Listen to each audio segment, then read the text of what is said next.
What's up, people? Welcome back to another emotional damage episode of the Coach's Corner. I'm your host, Mexi B. I have Coach with me, and today we do have a special new co host. Everybody, welcome Armani. What's up? What's What's up? up? What's up, family? How's it going, guys? It's going all right. Yeah, it's going all right. Depressed, but it's all right. These Falcons could be better, but it's all right. We're gonna keep it moving. Right. All right, Armani, we do have some questions for you, questions that we ask everybody that's new on our show. First question is, how did you become a Falcons fan? So in South when I was growing up in South Carolina, we didn't get a lot of the other games besides the Cowboys or the Steelers. So, the next state over is either Carolina or, the Falcons. So we always got the Falcons games because in our part of South Carolina, that's just where they just broadcast all the Falcons games. So that's how I became a fan. And then, Mike Vick, that was my favorite player. So, I'm one of the younger fans, but Mike Vick was my guy. And I was going to ride with Mike, until he left. And then even when he went to Philly, I was still riding with him. So, yeah, that's how I became a Falcons fan. I just stayed. I never wavered. I never went away. So that's how I became a Falcons fan. All right. And the next question is, who is your favorite player of all time? Falcons player of all Ooh, time. Falcons player, but Julio, probably Jet. I think That's my Julio, in my opinion, in my opinion, he's my favorite, and to me, he's the best Falcon of all time. Ooh, yeah. ooh, That big was mine three. too. That was I'm mine just too. being honest. He's when you look at it, I mean, the numbers speak for themselves. I mean, it's hard to say Julio's not at least a top. He's top 10, top 12. He's in at least the top 15 of wide receivers of all time. So Julio was that guy. People don't understand that. The double team, triple team, they was doing everything to Julio. Yeah, yeah, yeah. Julio was that guy. He was great. Yeah, he was great. All right. Well, there you guys have it. We love listening to our friends, Falcon fans' history. But let's get into this recap. Okay, so let's just be real. The Falcons went out of their way to get their ass whooped. Um, like they owe somebody child support. What For was sure. that, y'all? What was that, y'all? Like, what are your thoughts, Coach? Uh, you know, I wish I was coming on here to say something positive, something encouraging, something that shows growth. But nope. The Atlanta Falcons got embarrassed 37-9 by the Seahawks. And honestly, I don't really even know where to start. Um, I mean, from the first snap, it looked like Atlanta stayed asleep on the plane. Seattle came out with energy, speed, confidence. And then, again, Atlanta came out like it was a walkthrough, zero intensity, zero juice, zero urgency. This was a slow start. And, I mean, it was a complete no show. Uh,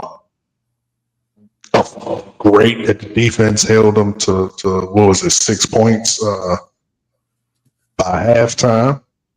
They go in the locker room, and as many games as we've seen, they come out. It's like the coaching staff did nothing at halftime. There's no adjustments, no nothing, and Seattle just started walking the dogs on us.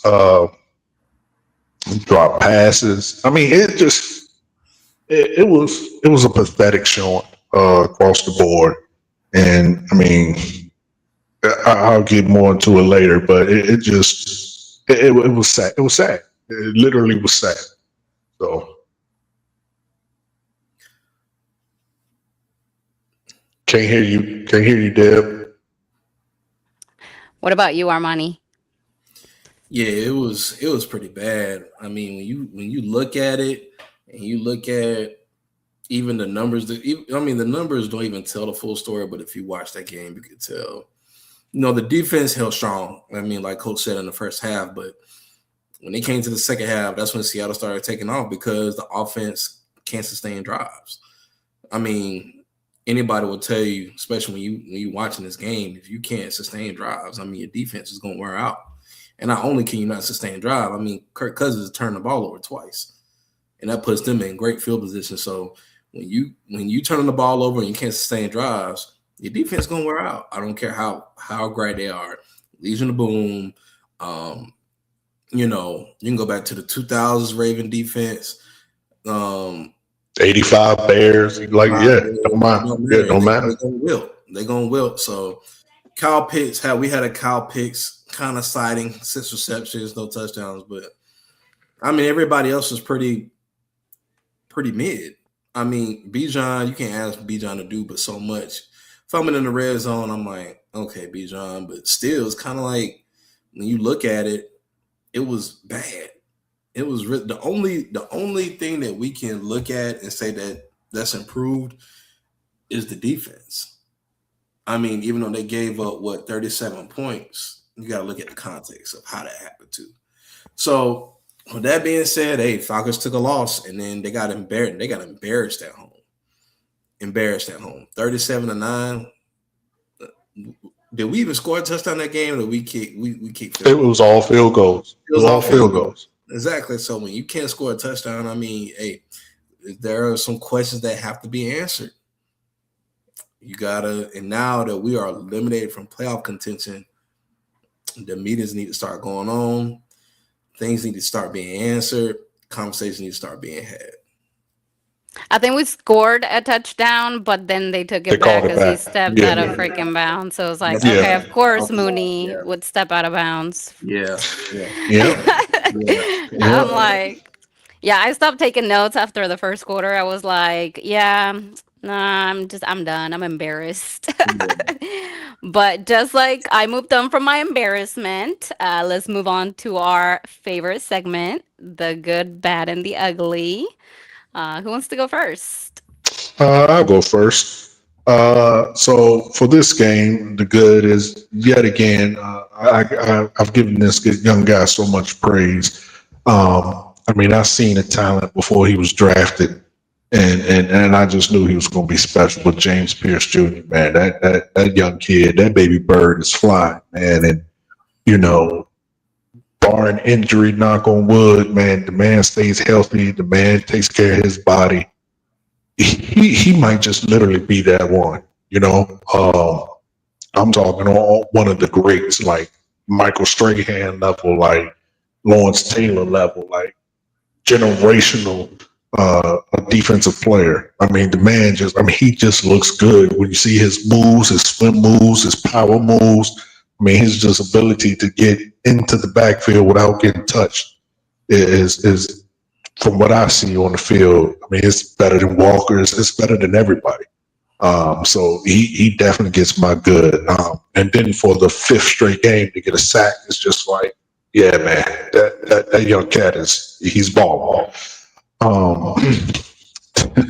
The bad is I'm gonna have to give it to Bijan. Bijan, this is the second time you have fumbled at a crucial point in a game. And I mean, honestly, I think that's when the momentum shifted from, us just being head above water to fully we drowning. Once that happened, it just nothing from that moment went right moving forward. As great as you are, I gotta give it to him. He gotta be, a little pissed off, man. If you look at him, he ain't smiling no more. Not that Bijan smile. Like you can just tell, like it looks like the joy for the game is gone from him. So he gets my bad. And ugly is Monty. I know you say Kirk threw 2 interceptions. I definitely don't look at it like that. I give the ugly to the receivers. All those balls that were ended up interception touched the receivers' hands. They didn't catch them. They popped them up, and they were intercepted. I mean, I'm talking ball after ball after ball after ball was hitting people in the hands, and they were dropping them, popping them up. I mean, it was just horrible. Our receiving core is straight ass, which I'll go into later, which begs the question of why in the hell do we get rid of Ray Ray? But the ugly goes to the receiving core. Just absolute garbage. Absolute garbage. Okay. Go ahead. Go ahead, Armani. Yeah, I mean the good is, I mean, again, we had a Kyle Pitts sighting, 6 receptions, 90 yards. Okay, I think that's what you can expect from a NFL tight end. Even though I would like for him to have more touchdowns, but I mean, he got targeted 10 times, so and as long as it was 30 yards. So I mean, Kyle Pitts did have a sighting, today or yesterday. Oh no, wait, I'm sorry, today Sunday, excuse me, and. The bad is Mooney. I mean, Mooney, you gotta come on, man. You gotta catch the ball in bounds, brother. You gotta catch the ball in bounds, man. I mean, y'all go to literally classes for this stuff. I know y'all do. So, and then the ugly. The whole offense is just terrible. The wide receiving core is terrible. And then I'm gonna go back to Coach's point. When you look at it and you say, okay, why is the receiving core so bad? I mean, you let go of one of your most productive wide receivers, and then Casey Washington didn't even have much of a sighting. So why are we drafting these guys if we're not going to use them? I don't understand that. Casey Washington and then Cordell Hodge. Then I mean, I'm just being honest. All the guys that we have as depth aren't getting playing time. Why not? Right. Cordell Hodge won you a game last year, for goodness sake. Won you a game. So I just don't understand. But David Stills gets in the game. Right. I didn't even know he was on the roster until like a week ago, 2 weeks ago. So I mean, it's just a literal. It's terrible. It's a crap show right now in Atlanta. I mean, it's going to have to be some soul searching, a lot of soul searching, and honestly, now it's become a culture. It's a culture thing. So that's where I'm at with it.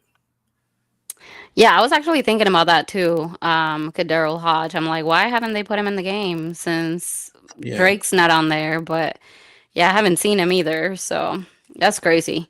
They just be doing whatever. Like at this point, I think it's just like, okay, it's whatever. Yeah. No, but anyway, the good for me, yeah, moving on. There was no good. The bad was the offense. The ugly was the defense. The extra ugly was my blood pressure. That almost put me in ICU. That's where our defense seems to be at this point in ICU. For sure. Like, is our defense broken at this point, or is it just like on life support? Like, what? What do y'all think about it? You mean offense? Oh, I'm sorry. Yes. The offense. My bad. Yeah. The offense. I'll let Money go first. Yeah. I mean, is the offense broken? Yeah, it's definitely broken.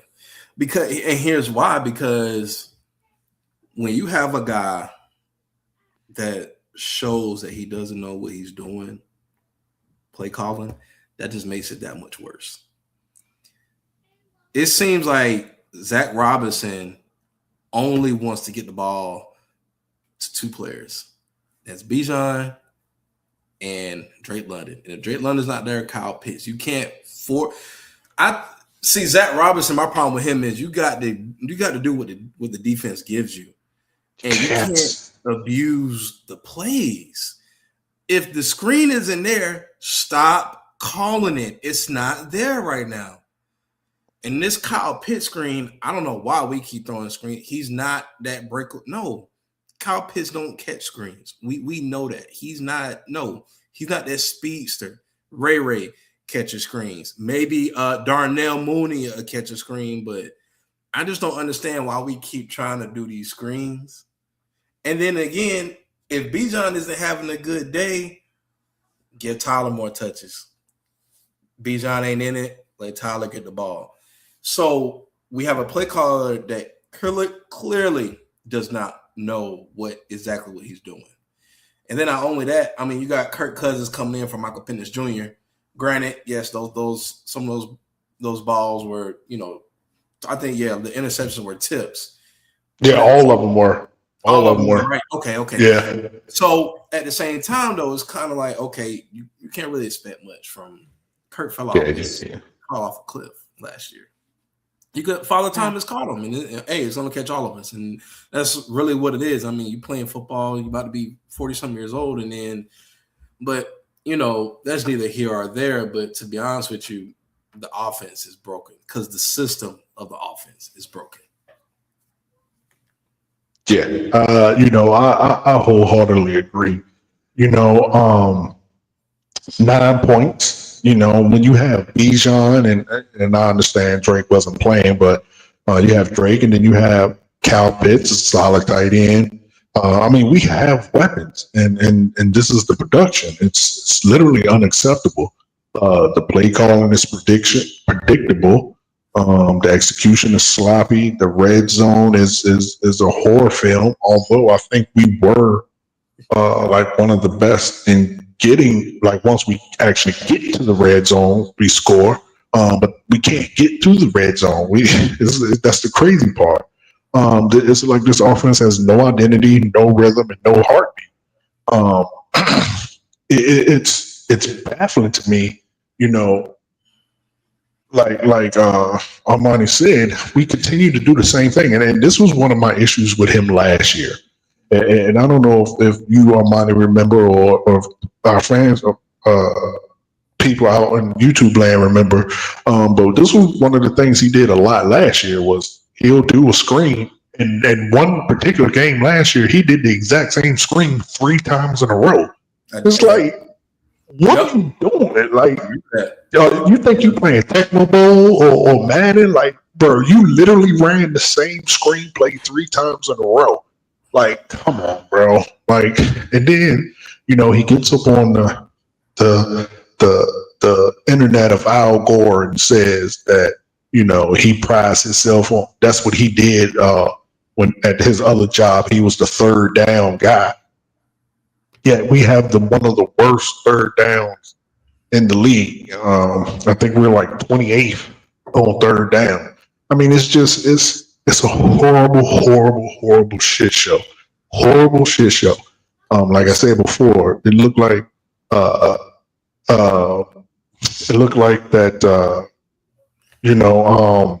1 for 13 is it now on Sunday? 1 for 13. Yeah, 1 for 13. We're like 20. If I'm not mistaken, we're like 28th in the league in third down. What's up, Big Low? Thank you for coming and catching us tonight. It's just it's so. And here's the crazy part: it's extremely broken, yes, but honestly, I think if we'd have just had a competent OC, this would have looked so much better. It would have went so much better. But Zach is just wholeheartedly in over his head. He is not now. I can't say ever because people do grow, but he is definitely not now have the ability to be a offensive coordinator for the NFL in any capacity. Like, dude, you need to go back to the film room. Like, you don't even need to be nowhere related to any type of third down, first down. Like, you need to go to the film room, brother, for real. Like, it's wild. It's so wild. I don't get it. You call yourself a third down guy, but yet 1 for 13. But it's been like that for like the last 4 weeks.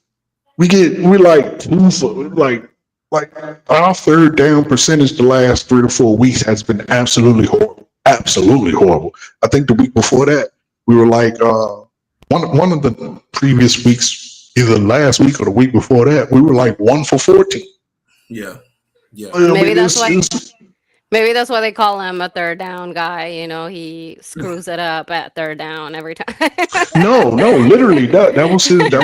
That's what he said. His job was. I forgot who he was with. I think the Rams. He was But the he said, Rams. yeah. He said that was his job. Literally was like third downs. Drawing plays and getting plays and telling them what to do on third down. And yet your third down is this trash. Like it literally makes no sense.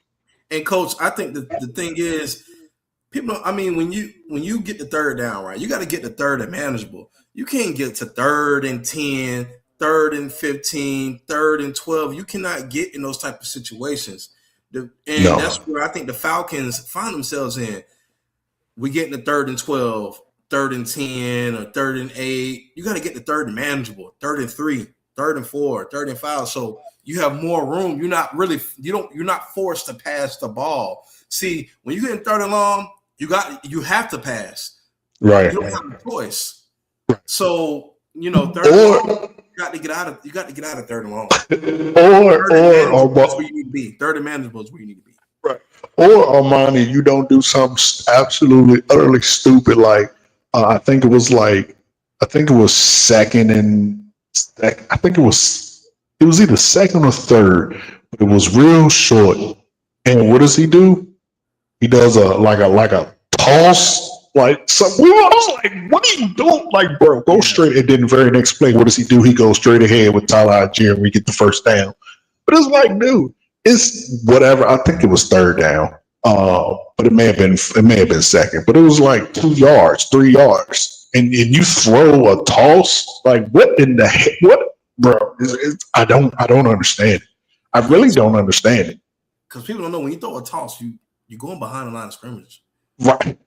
You're going behind the line of scrimmage. I mean, if Yeah. you're being honest, and then so not only does the running back have to get back to line of scrimmage, you expecting him to get more than line of scrimmage. I'm not saying that it doesn't work, but what I'm saying is that's when you get into those third and 10, third and longs because Exactly. toss, I got to catch the ball, get to line of scrimmage, and then I got to get past the line of scrimmage. I'm not saying that because Bijan is more than capable, but they know it. See, my problem with Zach Robinson, they know it's coming.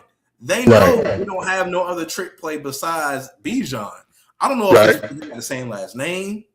I don't know what it is, but him and B, it's kind of like he has this Bijan obsession. I'm like, okay, I get that Bijan is a great player. I understand it, but you cannot use Bijan all the time. They're gonna be like, "Yep, film room. Everybody knows film study comes. Yep, Bijan. We know you're gonna because As soon as you see the tight end go in motion, we know it's a run to whatever side that he just. I mean, it's literally clockwork. You can literally say if the tight end goes in motion to the left, Bijan is getting the handoff to the left. Like every single time, there's no fake. There's no guesswork. It is literally when you see him go, that is where the ball is going every single time.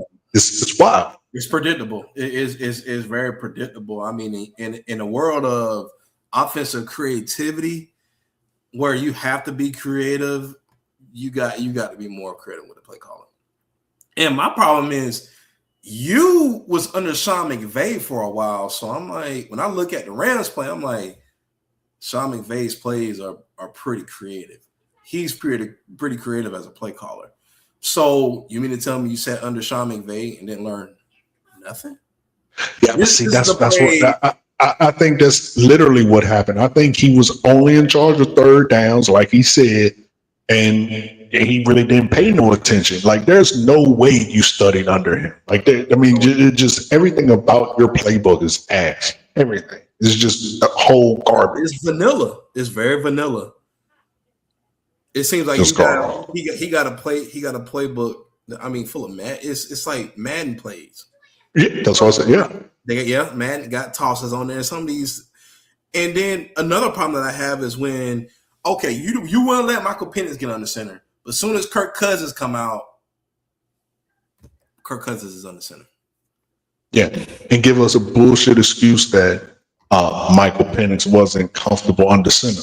Well, if you're quote unquote franchise quarterback and not comfortable on the center, then he need to sit his ass down. What do you mean he's not comfortable on the center? Make his ass comfortable on the center. Like, or what? let him practice. Like, he's new. Like, that's what I'm saying. Like, before they were just protecting him. Like, they were just playing the same or calling the same plays over and over again because oh no, he's not ready. Like, okay, make him ready then. Like, Yeah. give him the Yeah. experience.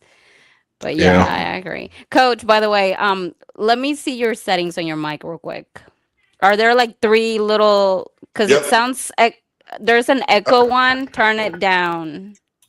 Oh, yeah, it is. All right, there we go. Is that better? Yeah, yeah, that sounds better. Gotcha. But anyway, yeah, I think they're calling plays like they're drawing them in the dirt at Reese's. Reese's. Speaking of Reese's, is this team a playground for Bijan, Algier, Drake? Like, do they deserve better? Um, I absolutely think they do. Drake is a wide receiver one. And he needs to be used like one. The man should be getting 10 plus targets a game. Instead, sometimes we forget not we, they act like they forget that he exists. And then it's too late. It's coaching malpractice. You know, Bijan and Algier. You know, when we use them as the 1-2 combo punch, you know, it has been shown we can't be stopped. But what we'll do is we'll roll Bijan into the ground until he makes a mistake or gets tired, and then they just sit him and you don't see him again. You know, Bijan, Tyler, and Drake absolutely deserve better. And it's such a shame that what's going to happen is we're going to use up their good years with a bullshit team like this, and they're not going to have anything to show for it. And that's really sad because all three of those guys are extremely talented, and under the right person, I mean, they could make a lot of money in this league, a lot of money. Yeah, I mean, when you look at it, it's very disappointing because Bijan is like a human highlight reel, and we get to the point where we're abusing them. We're abusing them. So if we keep abusing Bijan, I don't wish this on him, but you're using him so much, it's kind of like you increase your chances of him getting injury. So right. And then when you come around to Drake London, listen, Drake London should get to me, my personal opinion, Drake London, when we get in the red zone, Drake London getting 2 targets off the rip, jump ball. Yep. If he's 1-on-1, all day. Because for the most part, Drake London is beating 1-on-1s and out jumping everybody. Mm-hmm. So I think that if you're not going to get them the right coach that can build the right culture, and we all know that we need to see right now, we don't have an identity. We have an identity problem on offense. We don't have one. So with us not having an identity, it's kind of like, okay, are we going to run up? We've always been kind of a run first football team. Then we set up the play action with the run. Right. And then we're going to spread you out. So my thing is, if it's not, and I've said this since we've hired, what was his name back? Who's the Steve Sarkisian. I said this. I said, if it ain't broke, even back then, I said, don't fix it. Because it's nothing wrong with it. So we need to get an offense to where we can run the football first. And then if the run is not working, then you spread the ball around.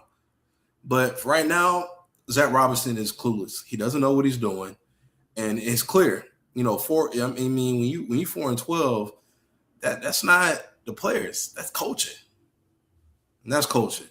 So, with that being said, they do deserve better, especially Bijan, which to me was a luxury pick anyway. So, and I'm gonna get probably some ridicule for that. Bijan was a luxury pick. He was. I mean, there's anybody who knows football knows we had 1,000-yard back already. We didn't need Bijan. Yeah. It definitely was a luxury pick. For sure. And if you're gonna pick Bijan and have both of them, you need to be running the football and use both of them. Don't just become Bijan heavy. I'm really starting to think it's because they got the same last name. I'm really starting to think that bro. because it's Bro, so there's no Bijan heavy. yeah. It's There crazy. is no reason that you should not have Bijan and Tyler Algier in the game 65 to 70% of the time. So the defense have no idea who it's going to. Like, Yeah. what are you talking about? Like, we got two great, like, bruh, it's really criminal. Like, I'm starting to think maybe they got some some bets in Vegas going on, because I mean that's literally, it looks like they're throwing games, bro. Yeah. Like, Mm. honestly, like the things you're doing just simply make no sense, none whatsoever. Like, no sense. It makes no sense. Especially when it So comes to situational football. I'm like, we chose to do that on that down. That's what we okay. We gonna screen pass to Bijan on 3rd and 15. Okay. you see what I'm Okay. saying? Like, it just 3rd it and makes 15, screen pass to Bijan. All right. They were at Okay. So practice that game. They were just practicing. yeah. yeah. Oh, clearly. I mean, something's got to be going on because I think Bijan. I think. Excuse me. I think Tyler's going to end up being a cap casualty, unfortunately. And now that you had 2 seasons with these guys, and you couldn't do nothing with them. And No. unfortunately, Tyler is going to want to get paid. So you got to pay Drake. You're going to have to pay Bijan. And then now you got a big old question mark at quarterback. So it's I don't even know where to start when it Yeah, comes bro. I think with this, I think this offense, I think this coaching staff as a whole has put this offense a good 2 years behind. Because for the Yep. next 2 years, we're gonna have to fix this offense. Like, you don't have a quarterback, and you're probably not gonna get one in the draft because it's really not none worth having. So you're gonna get a Mm. garbage quarterback. Then you're gonna have a decision the year after that. Do you draft a quarterback, and then I mean, it's just it's a shit show. Like you said, uh, people's pay is coming up. You know what I'm saying? Rookie contracts are running out. All the like you said, Drake London is next. Well, I think it's Kyle Pitts, then Drake Kyle London. Pitts, But Jerry yeah, London, Kyle Pitts, Bijan, Drake and London, then then before you Bijan. know it, it'll be. I mean, Not to depending on who the mention, finish is. the studs we have on defense that I think we should keep all of them. Maybe Yeah. not Onyemata. I think those guys you can start to weed them out, because you do have some competent young guys in here. But I mean, this team is really about to go through it. I think next year is probably going to be even worse, because what are we going to do at quarterback? You know what I'm saying? You got to start paying people. It's really about to get bad. It's really about to get bad. Yep. Yeah, yeah. So for me, I think that it's kind of like putting diamonds in a dollar store display, having all of those guys in our shady ass team. Then we should just start a petition to like either give them good coaching or, you know, do something else with them, I guess. And also, um, I think we should start a petition about our defense coach. Um, he got torched. Our defense got torched this game. Is Jeff worth keeping? Do you guys think? Uh, so I mean, okay, it's the defense let Seattle do whatever they wanted in the second half. I mean, they had big plays, broken plays, missed tackles. It felt like every Seahawk receiver had 5 yards of separation every single snap. There was no pressure the second half, no disruption, no physicality, and you just simply cannot win in the NFL these days, where it's a pass-first league, playing soft, reactive defense like that. Seattle played 7-on-7. Meanwhile, Atlanta acted like tackling was optional. So, I don't want to say, he's bad, because he's gotten this defense to play a lot better, but there's still some very mind-boggling questions that I have. When you see people like Hughes get torched week after week, when you see people like Alfred, and I understand sometimes Alfred stands up just like Hughes had I think he had an interception this game, so I understand sometimes they can play decent, but for the most part they cheats, and you still got them out there, and you don't play guys like Kobe Bryant. Like, why is Kobe not on the field? Why are we not playing our young guys, and we keep playing veteran guys who are trash? I would rather to me, it's an easier pill to swallow for a young guy who is learning to make mistakes to me than it is a veteran guy who knows better. When you have a veteran guy who knows better making mistakes, and you have a young guy who can make the same mistakes but still be learning at the same time, like, to me, it just doesn't compute. I don't understand what they're doing. So for me, yeah, the entire coaching staff can go. And I think Jeff is getting praise, rightfully so. But I think a lot of it, though, is more so on the talent we have that is getting the job done. Now, I will give him praise. He's doing exactly what I said he had to do at the start of the season. I said he had to, do a steady dose of blitzing because we have fast, speedy backs. So I will give him kudos for that. He is blitzing his ass off, and that's how he should go. But it's just it's like where's the thought process? It's like there's no thought in no part of the Falcons coaching staff. Like they're not doing critical thinking. They're not. It's just face value, see ball, get ball. Like, like that old book from when you were young, see Jane run. That's what I feel like I'm watching. It's see ball, get ball. There's no type of critical thinking, no type of adjustment. So for me, I'm sorry, Jeff. You got them boys playing, but it's still too many mistakes that I can allow a veteran coach to make. Yeah. This is kind of like a double-edged sword for me because, Jeff, the defense did improve. So, we do have to give him credit for that. But on the other side, it's kind of like, again, when your offense is not helping you out, we don't know what the defense could truly be. Yeah, that's true. That is true. Is true. I'm on the edge, but we all know, especially if we lose Thursday, that's going to be the whole coaching staff going to probably end up leaving anyway. And that'll be up to the next staff. I'm not sure what's going to happen in the front office. I honestly believe that this franchise needs a full sweep, front office and below, and that's CEO on down. Just my personal opinion, because when you have 8 straight losing seasons, you got to do something.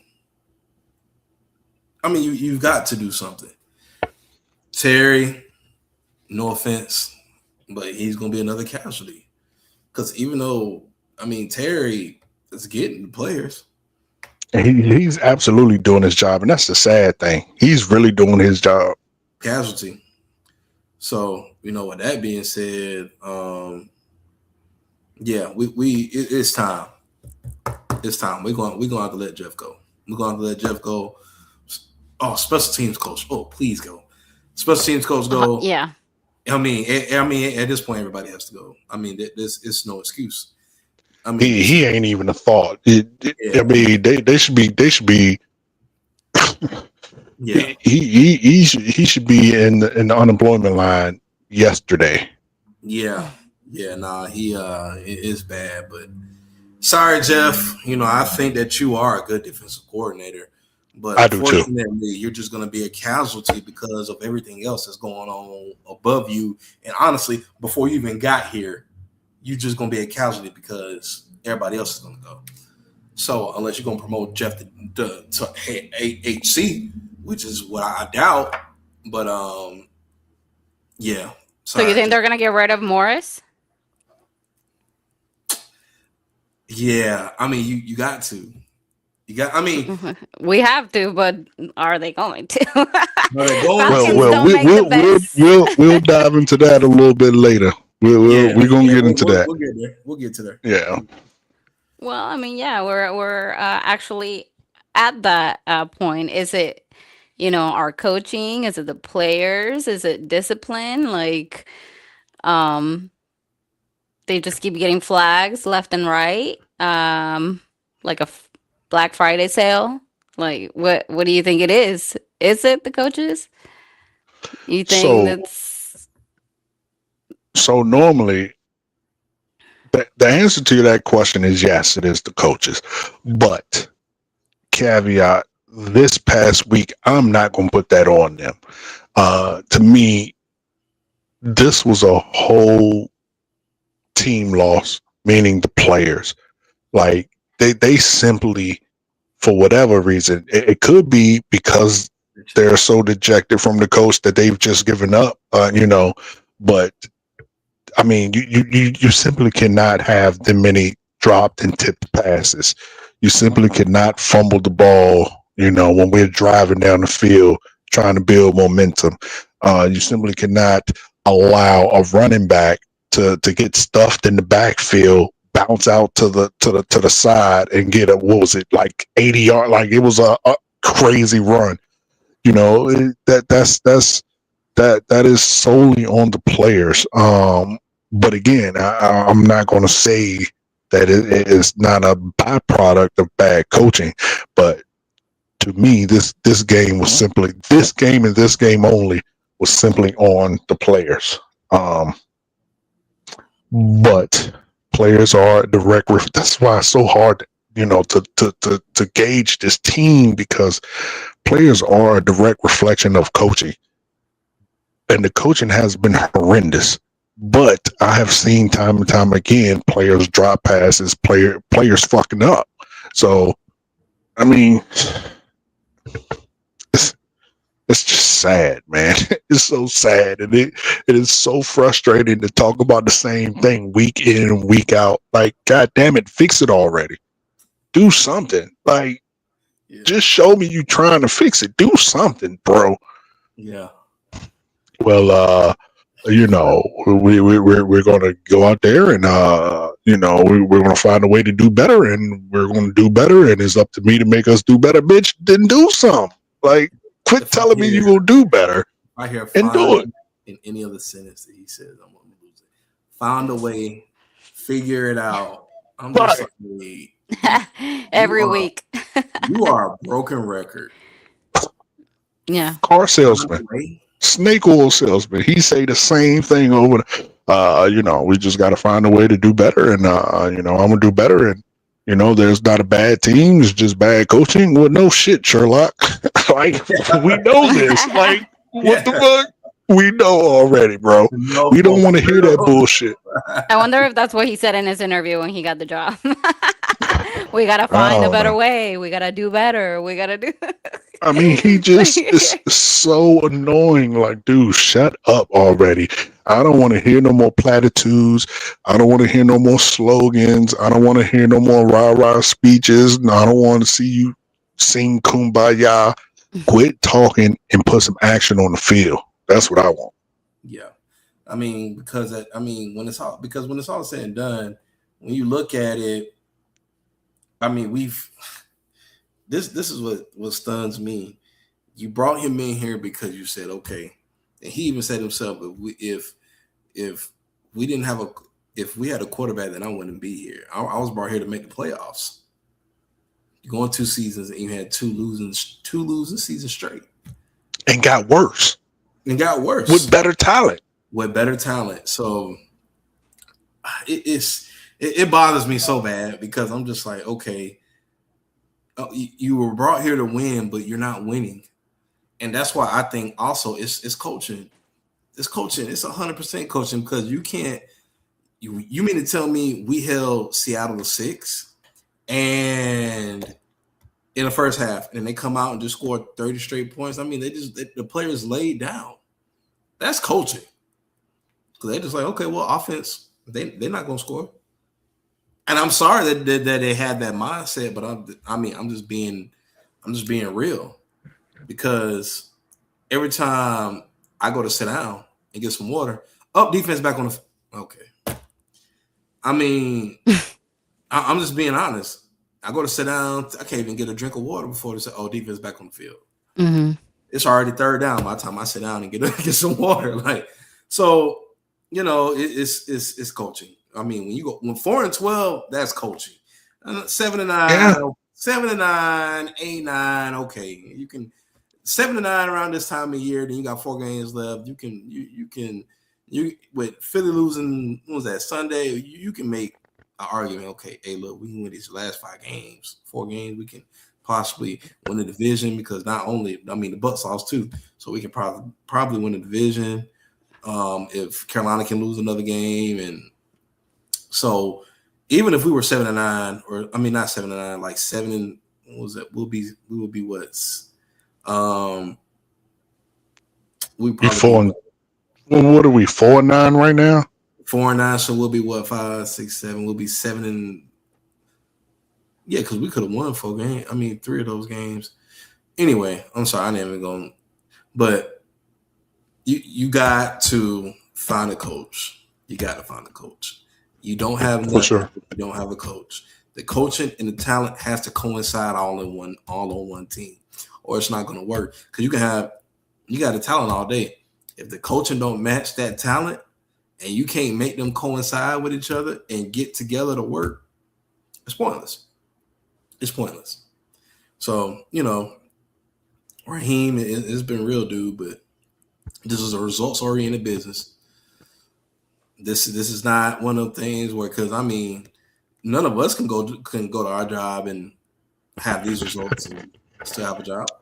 Oh no. I'm just being like, and I get it. This is, entertainment and professional sports, but I can't go to my job and be this bad and still have a job. No. Yeah. 2 years in a row? Nah. Mm-mm. So yeah, it's definitely the coaching. It's definitely the coaching. Coaching. Yeah, I mean, I tend to agree with you. I just think this game, it's in and of itself.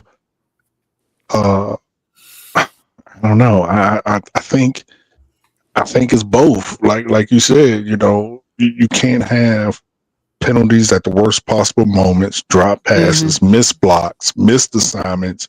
I mean, this type of sloppiness you see in the preseason game, not week 12 of an NFL season, and it's embarrassing. I mean, it's really embarrassing. I hate, which oh my God, I'm one of the biggest shit talkers in the world, man, and I hate being like, people be like, who your team? I'm like, Falcons. And they're like, oh. And the first thing out their mouth, they just be like, oh, are you a Falcons fan? Like, I don't know, because I'm stupid. That's why. Yeah, they're like, to me, they're always like, you're Mexican. You could have chosen from like literally any team from any state, and you chose the Falcons. I'm like, leave me alone. Yeah. Right. Bad. I mean, it's bad. We are at bad. I chose my team like I choose my man. Toxic as fuck and disappointing. I'm not gonna touch that. Shit. Not gonna touch Damn. That. Stay out of that. Damn. No, I think it's both for sure. Like Coach was saying, I think it's a team effort. Everybody's contributing to like a disaster. Do y'all think it's just they're giving up, or? I mean, like when I look at a player like Bijan, like I said, when you look at him, you can clearly see like Bijan is kind of checked out. You look at his face on the sideline after the game, before the game, he just don't have that huge Bijan smile. Now it looks real forced. Before you could tell he's just that type of happy person.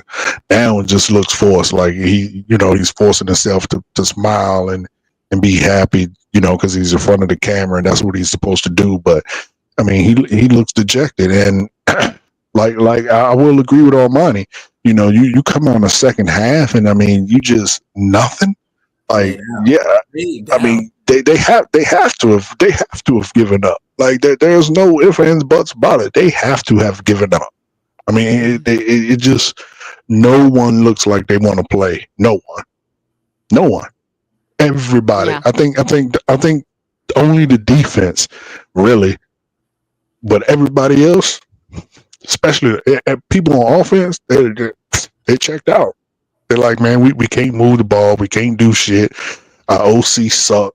Like, let's get this 3 and out and go sit back on the bench. That's what it looked like to me. Yeah.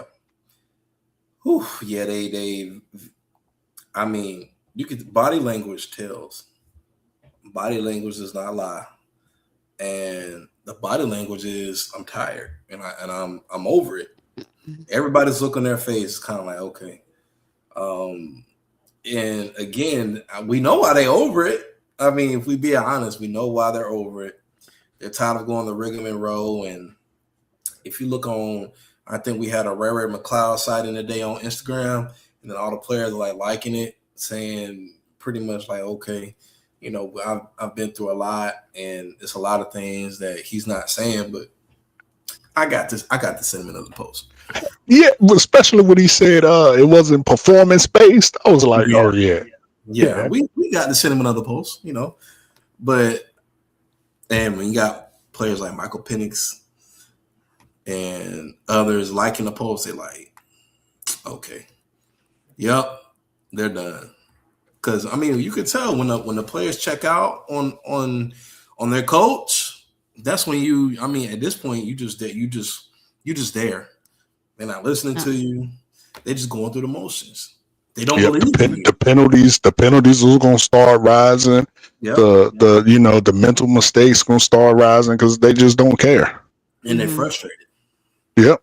And they're frustrated. So, hey, yeah, we gotta hurry up with this season because I mean it's been. I mean they're probably more frustrated than the fans, to be real with you.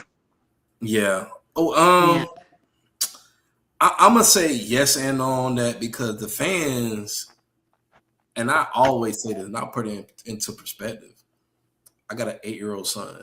He's never seen the Falcons have a winning season. Oh, never. Yeah, I've never been to a game. I went to the game. What?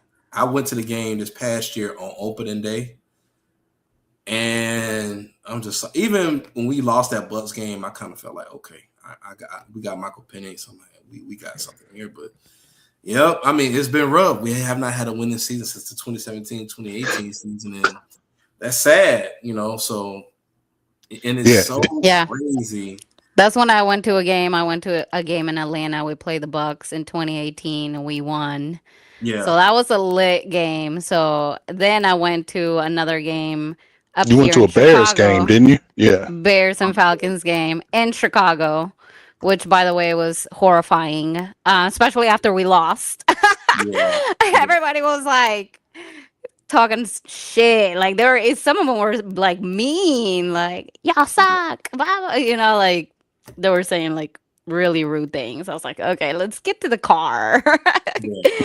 I'm a Chicago fan. I mean, they don't really have. I mean, they're doing good this year, but I'm actually surprised how good. As of lately, I'm like, yes, I got all the freaking Bear fans up here talking shit. I'm like, oh yeah, our Bears. But I'm like, this is the first year in like how many years? Yeah, right. Yeah. I think the last time, if I'm not mistaken, the last time they were even remotely good, they had Jake Cutler and Brian Urlacher on their team. So that's like early 2000s. Like they ain't been good for a while. Yeah. Nah, I know. But hey, shout out to them, man. They're doing good. Yeah, but they found a way. It shows you how much coaching really plays a part in. Everyone think it's the players. I keep telling them, like everybody gives Bill Belichick, oh, he was only good because of Tom Brady. I'm like, dude, it's the time. You can clearly see on some teams where they got the talent and a shitty head coach and they do nothing. get you a good coach that can take you places, man. And we're a prime example of that. Yeah. Coaching Yeah. lost us a lot of games, man, and I can argue lost us the most important game. Coaching lost us. Yeah. So, you know. Yeah. And I think they definitely are already giving up. They're like, okay, this is already like a week after week. When is this over? It's Yeah. like you were saying, like their body language is like Body you just language. watch them looking around, like, oh, is this like, are we done? Like, Right. just begging for clock mercy at this point. But I also think, like, honestly, I think the fans have given up too. At this point, like my whole timeline was like, okay, I'm done with this team. Like, see ya next week. What are your personal feelings about the season? Go ahead, Armani. It's a failure. It's a failure in every aspect. And I can tell you right now, I went to opening day thinking, okay, you want to set the tone for the season, you win this game, and we didn't win that game. And I'm just like, even though we played decent, I'm just like, okay, well, Michael Penix, he's still kind of, he's still young, and okay, but I think what gave us hope was the Bills game, and we like, oh, okay, the Bills game gave us hope, and then, Went back to normal. went back to normal, right? Not consistent enough. So it's bad.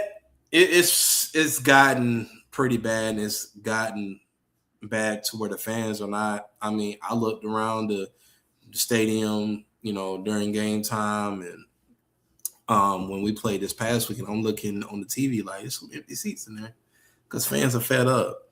And even I know season ticket people that are like selling their tickets because they're like, why would I? And here's my thing, right? You got to lose it. You've had 8 straight losing seasons. Why are you going up on the ticket prices? You are in no position. You are on the verge of losing money. You're on the verge of losing money, but you want to go up the ticket prices? Nah. You got to get a winning product before you start demanding. That the prices go up. So, I mean, and I think Mr. Blank is just gonna have a coming to Jesus moment with himself. Like, man, the people around me have let me down. From vice president to CEO to down. They've let me down, and they letting the fan base down. And then when the fan base start barking at you, and the fan base is just getting annoyed, it's like, okay, because I don't think it would be this bad if we had been winning, but it's because we've been consistently losing for almost a decade. It's like, okay, we're getting tired. And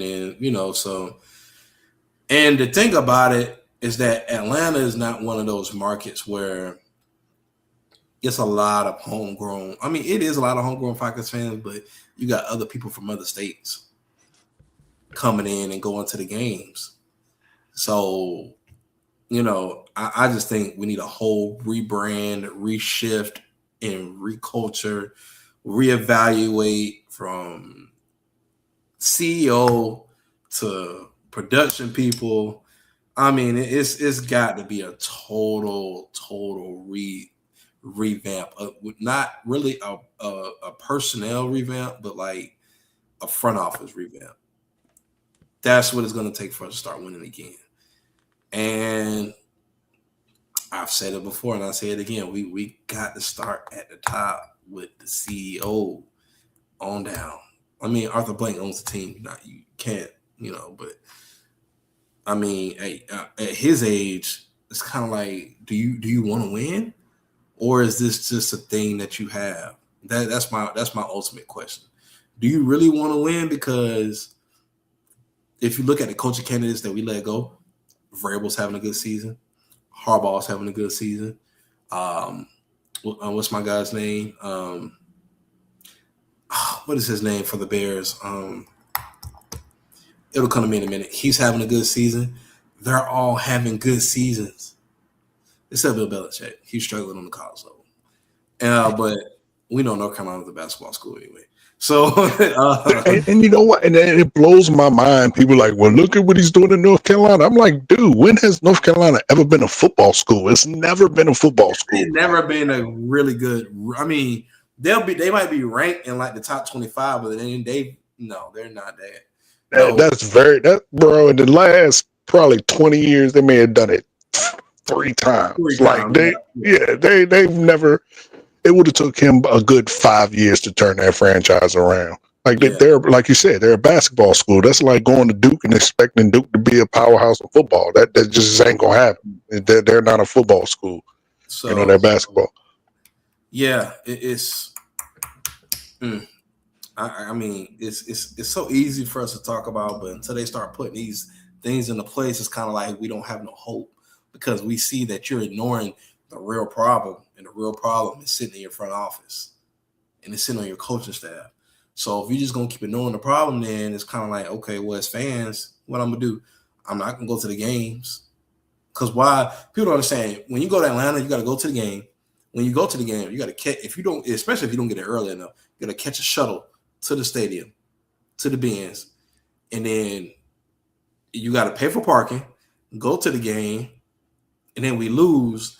And then when we lose, you got to walk from the game, and deal with the other team's fans because they all in the stadium, and then you got to wait in traffic, and then you got to wait in traffic to drive home. I mean, it's just I don't think the front office understand these things, and I don't think they're taking it serious enough. But yeah, it's not enough. Especially people like me who I love the Falcons, red and black all day. But even I have a point where I'm like, yeah, okay, this is what we're doing in the front office. All right, I just won't go to the. I won't continue to invest my time into the games unless the real changes happen. Yeah, I wholeheartedly agree. I say all the time. I've been saying especially this year.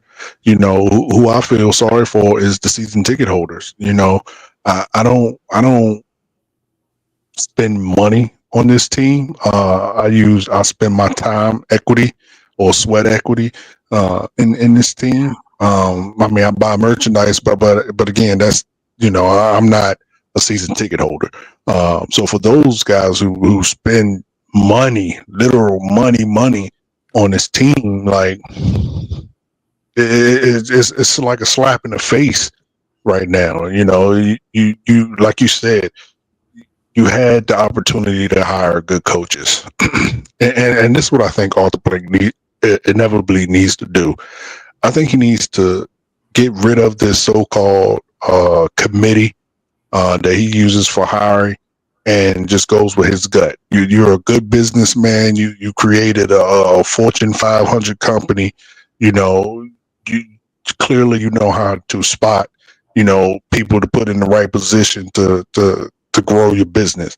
Stop listening to people who might have agendas of their own and not just looking out for you and the team, and do this yourself.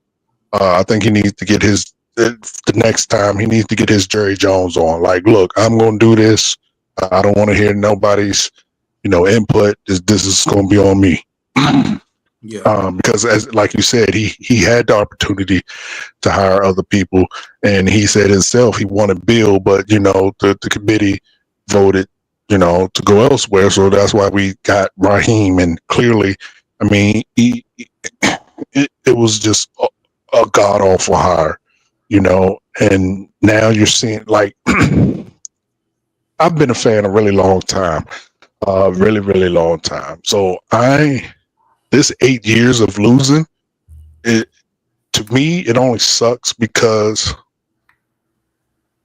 I thought we had moved past this. I thought we were on the other side of, being a terrible franchise, and was starting to move towards being, even though we don't win or go to the playoffs every single year or go to Super Bowl every single year, I thought we were at least on the side of starting to become a franchise worth, like we were the entire Matt Ryan era. But to go back to how we were, in the late 80s, early 90s, It's a little disheartening, but I'm not ready to jump off the cliff because, like I said, I've lived through this. But for those fans who are I mean, bro, you got people calling for boycotts. You got radio like the 92.9 The Fan. They're saying boycott the Falcons. They're saying quit buying merchandise, quit buying tickets. You got people writing articles saying that Arthur Blank is Arthur Blank a bad owner? Like, I mean, this is starting to get some noise, and at some point, you just can't ignore it. I mean, if you ignore this, you clearly are just telling the fans, "Fuck you! I don't just pay me my money." You know what I mean? Like, it's on that level. Me personally, again, I just can't crash out like that because I remember how shitty we used to be, So this is nothing new to me. Not saying I want to continue to lose or anything like that, but it. I mean, I remember the times where we were legitimately 4-12, and we were surprised that we got those 4 games. You know what I'm saying? Like, I remember when the Falcons was just straight ass. But When was that? When Ritter was there?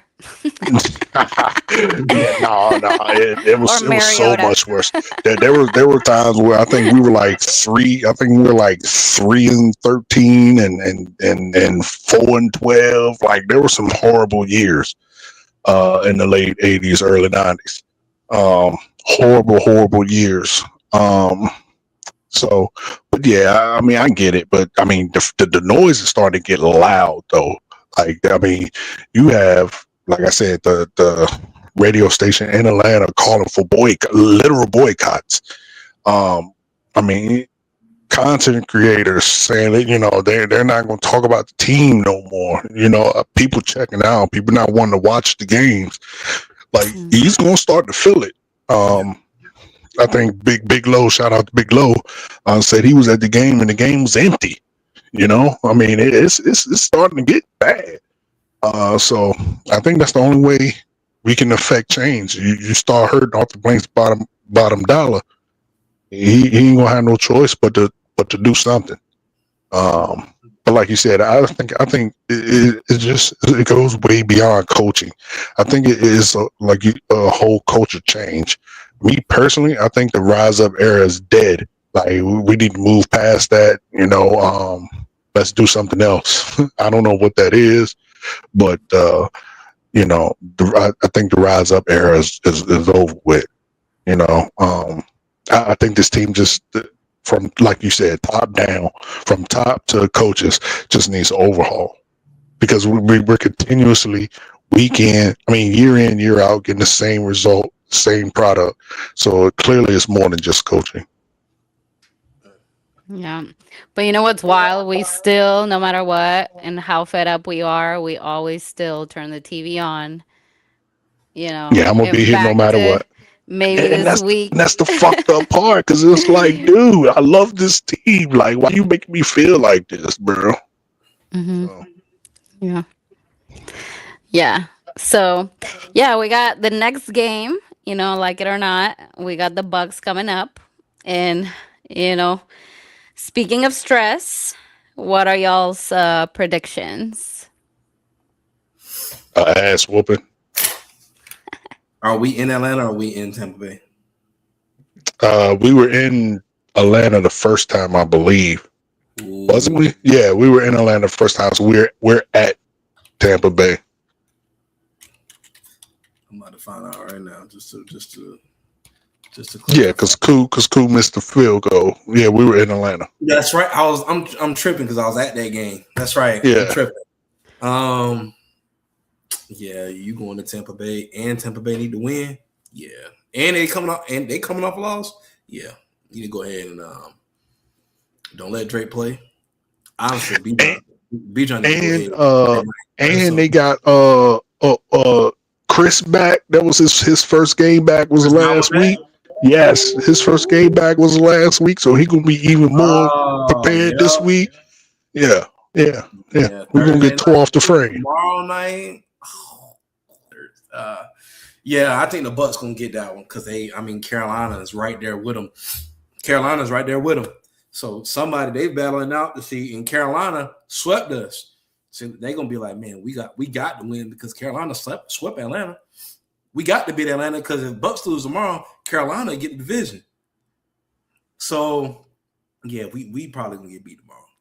We probably come tomorrow around this time, we'll be looking at 4-10. And at that point, for the love of God, please just Arthur Blank, pull the trigger. Please. Just pull the trigger because but you know what's crazy? Well, this would be if he's going to do it this year. This will be the time to do it because you got a mini bye because we play on Thursday and we don't play again to the following Sunday. So you got mini bye in between that. But I think he's just going. I think he's going to ride out the rest of the season. I mean, I don't think we'll know he's fired to the to the end of the season. But yeah, I wholeheartedly expect us to get dog walked, straight belt to ass. They gonna treat us like straight cheeks, and I mean, I have no confidence. Defense, yeah, I think the defense gonna get after Baker. I think we'll pretty much be in his face all game for a while. And then the fact that the offense can't move the ball is going to start to take its toll, and the defense is going to start to get run down, and that's what Godwin and the rest of the crew going to start showing out. So, I mean, I don't expect anything from this. You think we're gonna do good like the first half, or do you think we're just gonna get beat from the first half? I don't even think we're gonna do good the first half. I think they're gonna just put straight belt to ass. I think the defense will hold out as long as they can.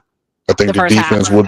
Yeah. Well, I mean, not even the first half. I ain't saying the whole half. I just think the defense will show out and do as much as they can for as long as they can, and until they just fade away. Because I mean, you can't expect one side of the ball to play 60 to 70% of the game. It's just not going to end well. So they'll hold out as long as they can. And then they're just gonna fade away, and we're gonna get blowed the fuck out. Yeah. I mean, it's such a sad thing to say because, I mean, even I didn't expect this. Like, I expect us to have a little rough time, but I thought we at least would win 10 games strictly off of the defense and running the ball. I thought we at least win 10. I ain't think we was gonna be like a powerhouse like a lot of people, but. 4 games, yeah, that was not on my bingo card at all. So yeah, you gotta. I mean, I don't even know how we can win that game. Honestly, I can't even come up with a game. I mean, if the Falcons really want to win that game, you're gonna have to spread the football around. I will say that. Bijan, they're gonna shut Bijan down. Okay, now what? You gonna beat us with Kyle Pitts? You gonna beat us with Mooney. And that's why, and that's why it pisses me off. Bro, Ray, if you can hear my voice, bro, I need you to just go ahead and say what happened, dog, because it makes no sense that we got rid of just think about what he did last year. Every time we needed something, I needed a touchdown, a first down, or whatever we needed last year, Ray was the one that gave it to us. Yeah, it wasn't Drake. It wasn't Pitts. It wasn't Mooney. It was every single time the walk-off touchdown to end the Tampa Bay game last year. Ray. Like, every time you needed something, Ray was there to provide it for you. And this year, like, I really think he said something about the coach being fired. Like, why you gonna fire him? Fire this piece of shit ass OC. And that got him packed up. But bro, I need you to go ahead and spill the beans, man. Let it be known, because we with you. I know it had to be something, because it definitely wasn't performance based. But yeah, we just don't have nobody receiving core. Drake don't play, we're short. I mean, you might as well cancel Christmas. If Drake don't play, we're going to lose. Yeah, for sure. For sure. I mean, yeah, Drake don't play. I mean, either way, I think it's a done deal. I mean, if we can just go ahead and fast forward the season. I mean, because we're already eliminated from playoff contention.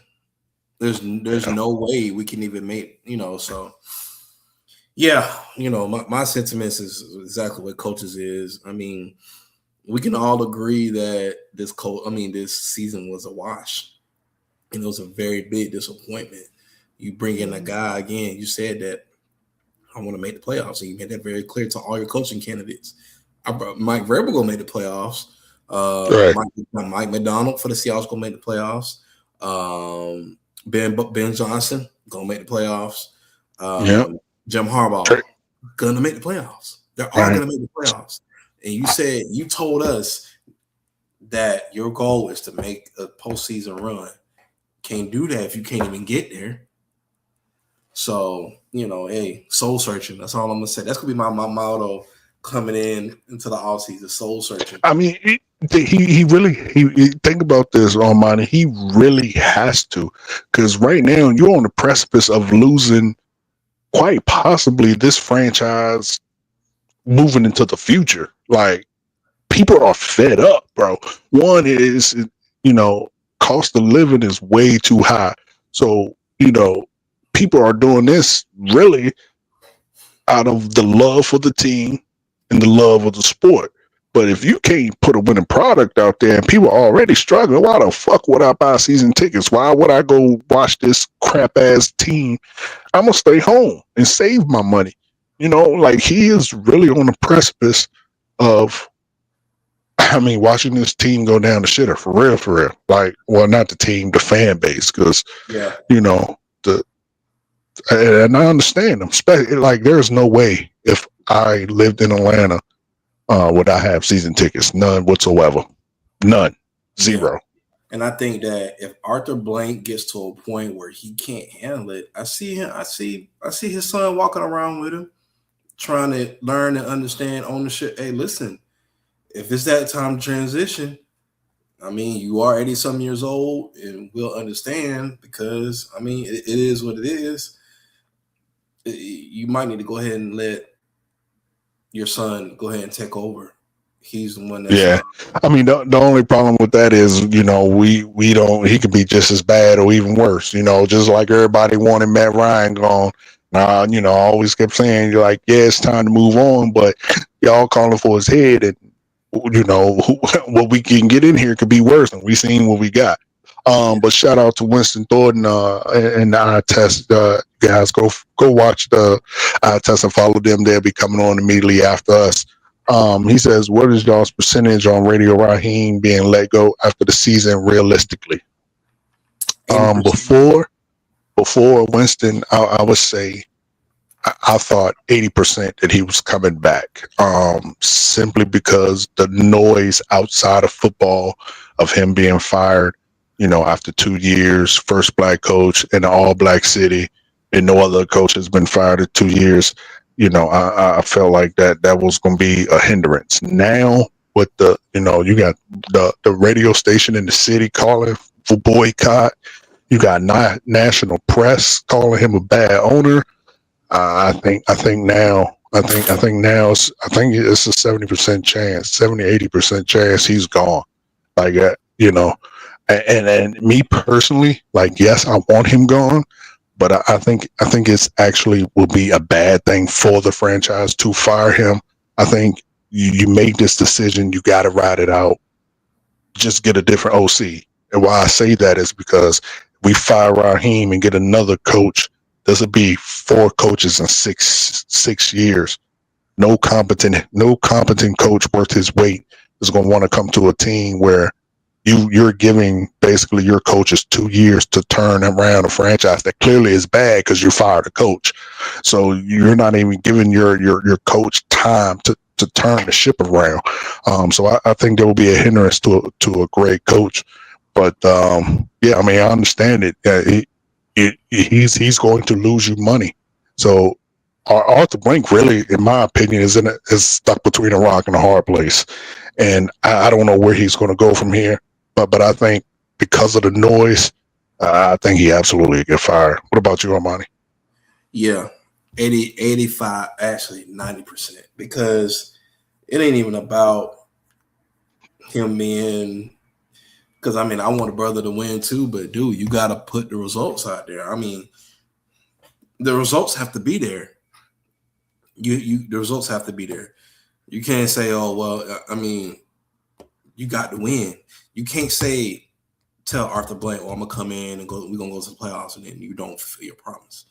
In 2 years, when you had the roster to do it, we were 6-3 last year. You've had so many opportunities to take this team to the next level, and you didn't.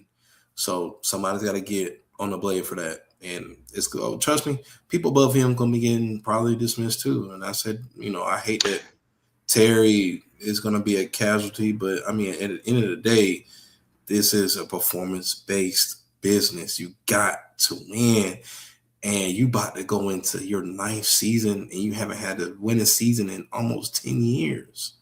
Yeah, and before we leave, I just want to point out, I don't know if you've seen it, but I posted from an insider who said that he talked to someone in the Falcons organization that said that Blank was highly upset at Rich McKay as well for talking him into hiring Raheem, because I mean, as Blank said before, he wanted Bill, but his committee, who was apprised of Rich McKay and whoever else, talked him into hiring Raheem. But the insider said that Blank is ready to clear house. Like he's pissed off at everybody. He's ready to clear house. So who knows? We may see Rich, which I don't really think Rich has anything to do with us losing, but a lot of fans calling for his head. So well, the whatever. thing is, I'm gonna put it in perspective to you, Coach. When you have somebody that's kind of guiding you on who to hire,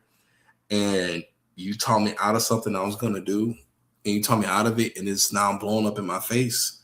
Yeah, and you're my employee, and you're advising me, and I'm pretty sure Arthur Smith has a board of advisors and consultants that say, hey, we should get this guy because of this. Now that this has gone bad, I probably need to get a new consultant. Yeah, I could see it.